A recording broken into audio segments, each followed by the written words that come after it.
एक छोटी सी स्टोरी है, प्लीज़ पूरी सुनना। अगर अच्छी लगे तो प्लीज़ लाइक सब्सक्राइब ज़रूर करना। एक पति अपनी पत्नी को बहुत हल्के में लेता था और अपनी पत्नी पर बहुत चिल्लाता रहता था। और जब भी वह ऑफिस से आता या कोई काम होता तो वह चिल्ला कर बोलता था, आपसे ये काम नहीं होता, वो काम नहीं होता। लेकिन पत्नी कुछ भी नहीं बोलती, सब कुछ सुनती रहती थी। बस पत्नी एक ही शब्द अपने पति से बोलती थी कि जिस दिन मैं नहीं रहूंगी उस दिन आपको पता चलेगा।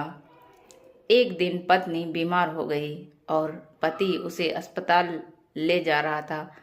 ले जाते हुए भी वह अपनी पत्नी पे चिल्लाया कि तुम बहुत परेशान करती हो, और चिल्ला कर बोला बोला कि सही से नहीं रहती हो। और जब वह अस्पताल लेकर गया, अपनी पत्नी का इंतजार कर रहा था। पत्नी अंदर कमरे में, उसका डॉक्टर इलाज कर रहे थे।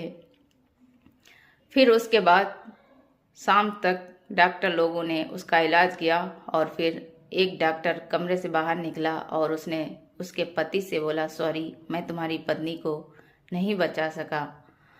यह सब सुनकर पति के पैरों तले जमीन खिसक गई और पति रोने लगा।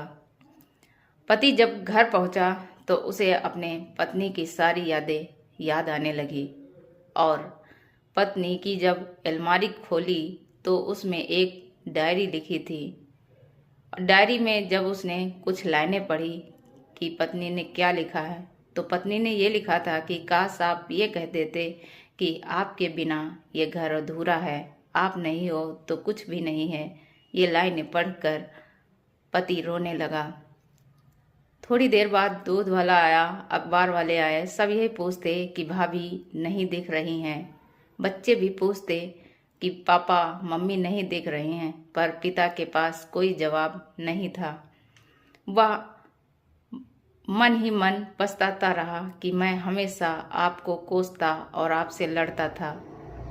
अब हर चीज पत्नी को ही ढूंढती।